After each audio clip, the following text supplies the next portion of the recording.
Hey, what's up everybody? Bdf 44 coming at you with another video. Alright, so I made a therapy session in some days. It's been a lot of days actually. I've been in the house all week doing my art thing, doing NBA stuff, paying attention to draft stuff and drafting basketball teams, stuff like that. This week has been pretty productive in that regard. Maybe not in other areas, but you know, today was a transfer day, getting out of that room. Had to find myself over at the NoHo, what they called the NoHo Hotel back in the day. Now they changed it to Ridgeway. Because I wasn't able to secure a room over at the place I normally go to. So this allows me to be on this side of town, which is actually pretty good because I needed to do some other things outside. And so this allows me to do that and then be able to skip back to NoHo, which is not too far from where I'm going. So it was good. It's good for me. I could use a different scenery. Normally I would be in Sun Valley today, but Lord had it that I would be actually on Lake Shim. So I'm pretty pleased about that. But yeah, man, it's been pretty good. Been dealing with my stomach a lot lately, man. I bought myself one of my regular salmon burritos a few days ago. And my stomach did not take well to it. I think it was the accumulation of eating so many different bad foods over the last month or so. It really just sent my body into a bad space. So one of the worst experiences I've had with the struggles that I've had happened this week. So as far as my stomach was concerned, some of the symptoms, this was the worst week I think I've ever had with that problem. So that's something to consider. The problem is getting worse. I'm a bit lightheaded because of it, but you know, ultimately, I feel much better right now. I've had a couple good days of good meals, but unfortunately, I have to be over here, so I would likely have to eat out today, which is what my stomach probably does not want to do. So what I'm doing is going over to Trader Joe's, trying to see if I can grab some things over there, some more organic, maybe some salads, something that my body would prefer. So that's what I'm going to do right now. Grab some trail mix and head back over to the NoHo Hotel. Another problem with this particular room I'm in is that there's some water damage somewhere in that room, so I can smell it.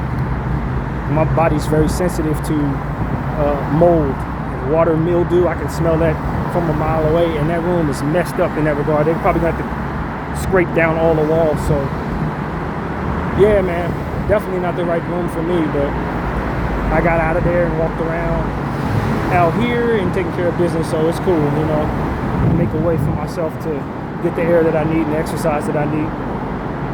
So yeah, man, it's good. I'm glad this day is going this way. I haven't made this trip in a while, probably over 3 months have I actually made this walk to Trader Joe's, because I really don't have any business being over here anymore.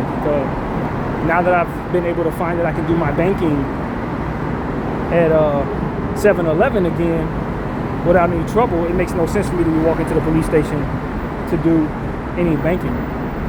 But today, since I'm next to that area, I took care of that. And you know, it's just good to be back over here for a change. So yeah, man, it's you know, I got this image in my head that I cannot shake, man. And you know how I am. I tell you guys about everything that I see in regards to the situation in Gaza. But the image that's going around right now of the little baby who's no longer with us, it is just horrific, y'all. And I've seen worse images, don't get me wrong. I really have. But when it comes to this, the genocide itself and what's happening, this image is one of the ones that you will never forget if you see it.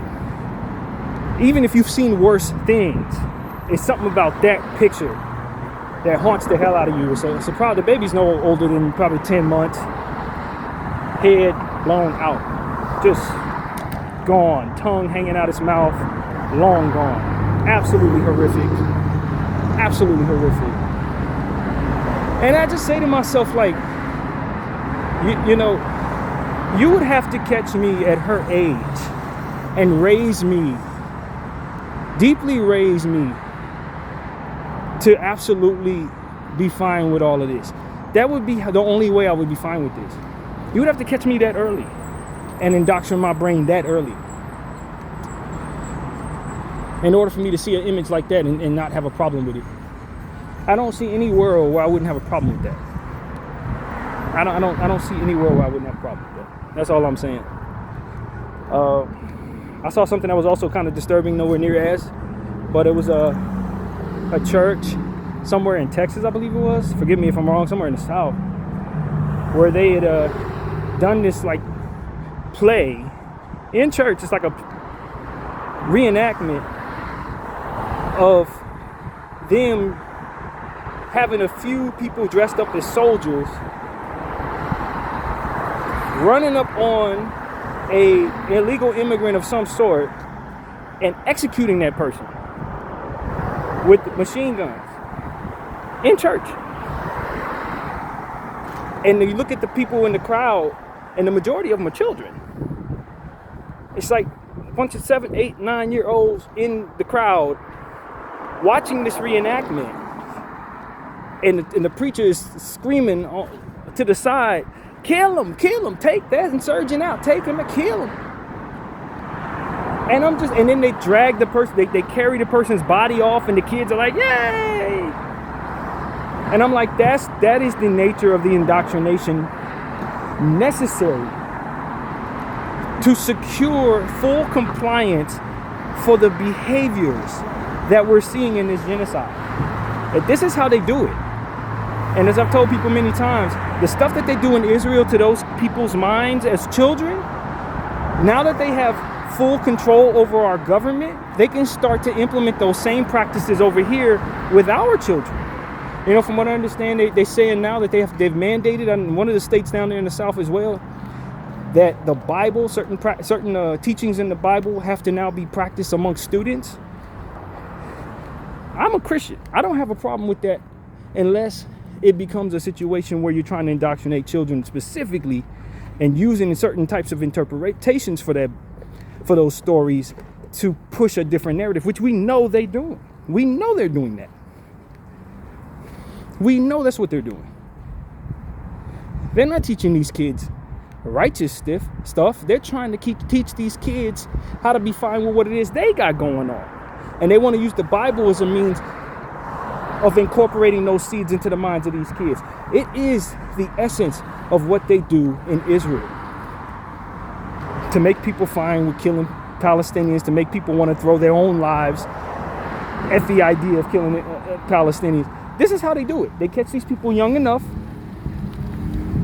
They catch them as children, and they normalize this behavior, and then they tell them to fear the people that otherwise they're doing these things too. And if you fear those people, then there's no reason to humanize them. You don't have to love them or feel sorry for when something happens to them, but you should celebrate it, and you should be doing it to them.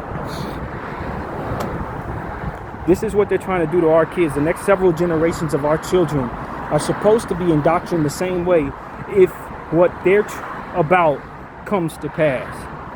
And this is what I've been trying to prepare all of us for. When you allow these people, those specific people, to control your government, the ideologies and the practices that they have and the way that they've been molded as children to think is just and wise and righteous are things that are absolutely and utterly demonic. And if we're confused about that, or if we're misled, then we can let what they do in. And this is exactly what I've been telling people for 3 years now, since the beginning of this genocide, since I became much more knowledgeable about what's going on there and these people and what they're really about. I've been trying to prepare all of us on my channel for the notion of what it is that they're trying to do. And I'm sure I sound very crazy to people who didn't have the context nor the first notion about what it is we're talking about. But for those who've been paying attention, what I've been saying for the last 3 years is going to make a lot more sense to you right now than it may have back then. Because you're starting to see stuff that we saw. You know, there are people who are seeing the image of the child that I described to you. And it's like new eyes on an old subject. They can't sleep at night because they've seen what this child's image was that I just described at the beginning of this video. It's so unfortunate, but it's so necessary, because that's really what it comes down to. the same old people can keep on telling you over and over again how awful what's going on over there is. What's important is that new people start to become much more aware and much more knowledgeable about what's going on over there. Because you can best believe what they're trying to do is attach their ideologies to our children so that that outrage will die with us.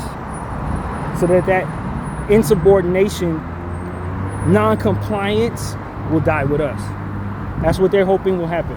That will die with us. That way, if anybody ever says anything that doesn't go along with what it is they want us to be, it'll be like they're not normal. Like it's so unnormal to be that way. And I'm telling you, that is something that is irrational. Absolutely and utterly irrational when considering the horrific images that we're seeing. And so that's what I want to say to all of you guys. It is so important that we start to identify these perversions and start to communicate with one another what it is that we're seeing versus what it is that's being taught to our children, so that we can immediately retort to our children, hey, what they're teaching you is not what we're about. What they're teaching you is selfishness in regards to what their own agenda is. They believe in themselves and no one else, and they're going to continue to push these narratives to normalize things that ultimately cause pain and suffering to others, and you should not be okay with that. You should not be okay with that. You filter all of this out and you form your own opinions, but do not take what they're saying as gospel, because what it is that they're saying is meant to benefit them and not everybody else. That's really what we need to communicate to our children. And it's so important these days when we teach our children what our ideologies are and what it is that we were taught, that we believe in, that we agree with. Because I'm telling you, do you let these people control the curriculums? Do you let them control the patterns of thinking and the alignment of behaviors and norms? Believe me when I tell you, your kids are going to be doing horrific things in the future on behalf of these people and what they're about.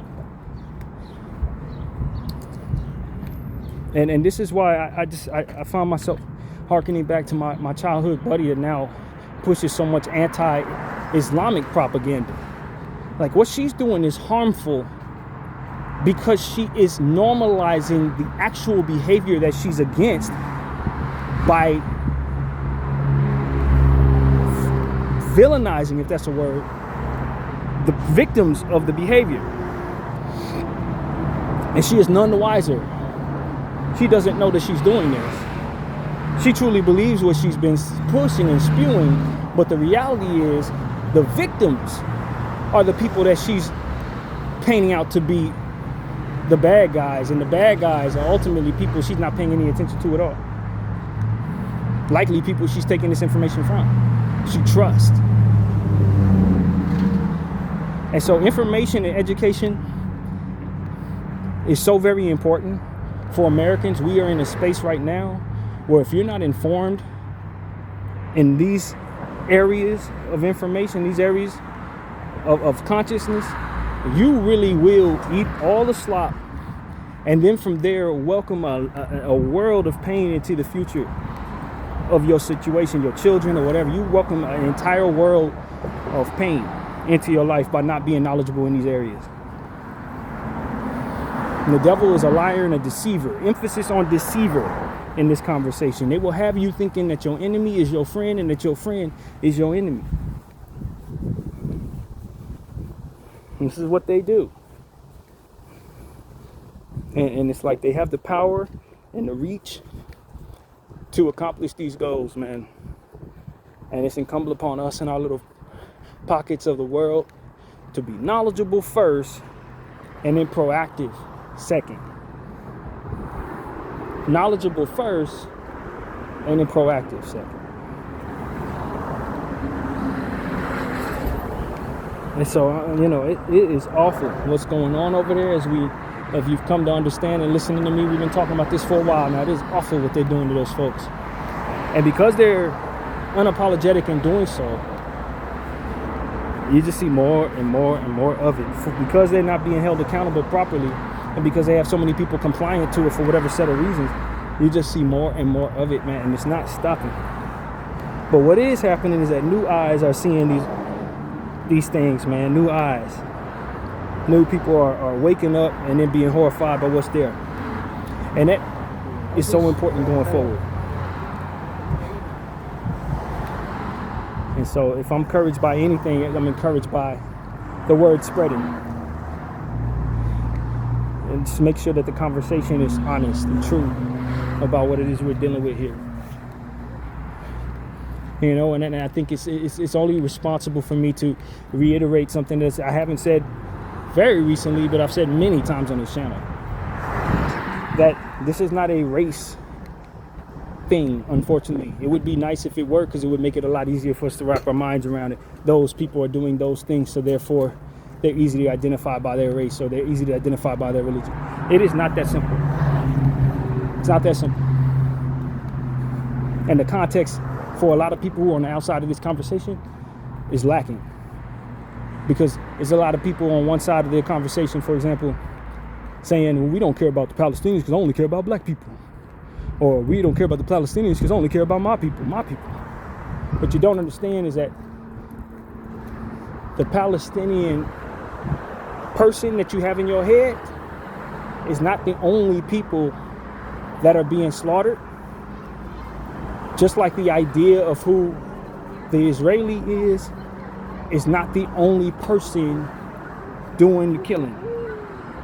There are a lot of different people on both sides. I've seen blonde-haired, blue-eyed Palestinians. I've seen dark-skinned, curly-haired Israelis. I've seen Asian Israelis. You see a lot of Somali Israelis, Iraqi Israelis, European-looking Palestinians. People killing people that look just like them. It's less like a race war and more like a gang war. In the sense that you may see people that look just like each other killing each other in the gang war. The only thing that separates them is the understanding that they're from different gangs. That you got to ask a brother where he's from in order to know where he's from. Otherwise, there's nothing on his person that'll identify that at all. This is more like that than what people who are not paying attention to would ever realize. They have an idea that a Palestinian person is a brown-skinned, Arab-looking dude. A good portion of them are. Not everybody. Not everybody. And so if you're sitting here saying, I don't care about the blacks, or I don't care about the Palestinians because I only care about blacks, they're black people. I've seen black deaths. I've seen black dead bodies killed in this genocide. Many. Enough to make you, pro-black person, have a feeling about this. If you're serious about that pro-black stuff, you are. And that's something I haven't thought to say when I see black people take that position online. I haven't had this thought, this very important thought in my mind. Like, yo, I've seen black deaths, plenty of them, enough to make you feel like you need to get on board with this. I've seen enough. And you're pro-white supremacists, people who were America first white people. I've seen people that look like your daughter who died in this genocide. Blonde-haired, blue-eyed, European little girls that just so happen to be raised in Palestine for whatever reason. Missing limbs, not like, you would care. If you're serious about your stance, you would care. You would care. And that's what I need people to understand, man. Because a lot of people have it in their head, they don't care because they think that they know who's being killed. And they're fine with it because they have this idea in their head about who that person is. It ain't a person. There's a lot of people over there of many different faiths, religions. It's not just people who are Islamic. A lot of people say, they don't care about Palestine because it's only Islamic people over there, it's only Muslim people over there. No. That's false. They're killing plenty of Christians over there. Plenty of Christians. Many Christians, many churches been blown up with people in it. Many people who praise Christ dying in this war.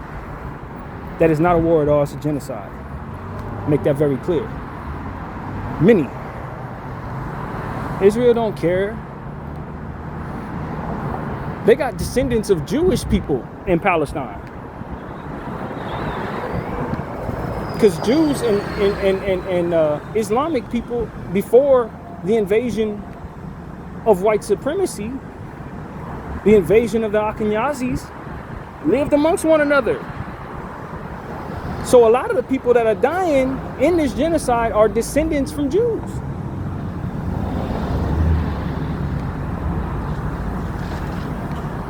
They have full Jewish in some cases. They may not practice Judaism, but their bloodline is people who were Jewish. And now they identify as Palestinians and live in Palestine and are being destroyed. Like, that is such an important aspect of this conversation, because like I said, people have a really blanketed notion in a lot of cases, especially people who are not knowledgeable, not very intelligent. They have a blanketed notion about who is being harmed and who's doing the harming. That's not what's going on over there. People that you think you would care about are being harmed over there. They are. Not just people you don't believe you would care about, but a lot of people you would care about are being harmed over there. And it just becomes a situation where people need to start seeing the images, unfortunately, to really understand how they feel. To really get a grasp on where they stand in regards to these type of conversations. Because when you hear about it, it's one thing. When you see it, it's an entirely different thing. I can tell you about them targeting children. You may just say, oh, they ain't targeting no children. Children die in war. It's part of it. It's horrific, but that's just how it goes. When they bomb something, they don't know who they're going to bomb, right? It's all for war. That's why you got to prevent war. That's why you got to... And then you'll insert whatever your ideology is. And if you do that, then you don't have to worry about war. And then your children don't die. It's your fault your children die, etc., that type of stuff. The context is lacking because they shooting kids straight through the heart with snipers. They're popping kids straight in the head with snipers. They're targeting children with drone attacks. On purpose. Children. No grown-ups anywhere to be found. Not children that are tall that you would mistake as grown people with guns in their hands. No, that's not what they're doing. They're killing kids. Little ones. 5-year-olds, 6-year-olds, 4-year-olds, 3-year-olds, 1-year-olds. They're targeting them purposefully. And that you don't see it gives you the out to look at what I'm saying and say, nah, he's tripping, he's lying, he's exaggerating. He's not. Maybe one or two. Maybe you got this crazy rogue Israeli agent out there who's targeting kids. Yeah, there's probably a psychopath amongst them. Sure. No, it's happening all over the place. You don't get to say that either. You don't get to say that either. And it's not just one or two bad apples. No. And it's going to take people seeing the images who are not seeing the images, who are coming with those thoughts, those retorts, to disarm them. And they have to draw a line in the sand and ask themselves, are they really cool with what they're seeing there? And I was listening to a guy that I often pay attention to, and he was essentially saying, and there was a lady, or a gentleman, I don't know which, who was a conservative individual like himself, who used to get on his case for supporting Palestine. Early in this genocide, when he first started using his voice, he was getting death threats from this person. Because they called him a turncoat. They said he was treasonous. They called him all types of stuff, and they thought he was an enemy of America because he was siding with the Arabs. He said he got an inbox from the same individual last week. When they saw a certain image, they had to apologize to that man. They said, I see what you're talking about now. I am absolutely sorry that I took that position. I've seen the images now, and I've changed my entire stance. You're absolutely right. We got to do something about this. And that's going to be the story for a lot of people. Because we're indoctrinated so deeply in whatever it is that we are going on over here in the West. And we're absent of the images in such a way that allows for people to just write it off as me exaggerating or a few bad apples. It requires you really see the images. And what people have to understand about us Palestinian folks is that we have seen the images. We've been seeing these images the whole time. We've been seeing them the whole time, man. To the point where we're not even traumatized by it anymore. New people are traumatized by it. Old people are just haunted by the old trauma. It ain't nothing new to see a baby with their head blown off. It ain't nothing new to see a person burning to death alive, reaching for nothing as the fire burns through their skin. It ain't nothing to see a man walking down the street with a headless child. It's not nothing to me. It's absolutely nothing, unfortunately, because I've seen it so many times in this genocide, man. And so I want to ask everybody, are you sure you have the context necessary to take the position that you do? Have you seen enough of these images to take the position that you take against people who are telling you they've seen it and what it is that they've seen and the context that they've learned behind the images and what's being done there? Are you sure you're informed enough to really take the position you are? And if the answer is no, I would suggest you get informed. I would suggest you Google Gaza. I would suggest you start following some people online via Instagram and TikTok if possible. TikTok's still available. And on Telegram, that could really help you understand what's going on the ground, because the footage is there. You just have to not look away, man. And I'll tell you right now, it's hard to not look away. It's hard to not look away. I'll tell you the truth. Bdf 44, I thank you all for watching. I'm out.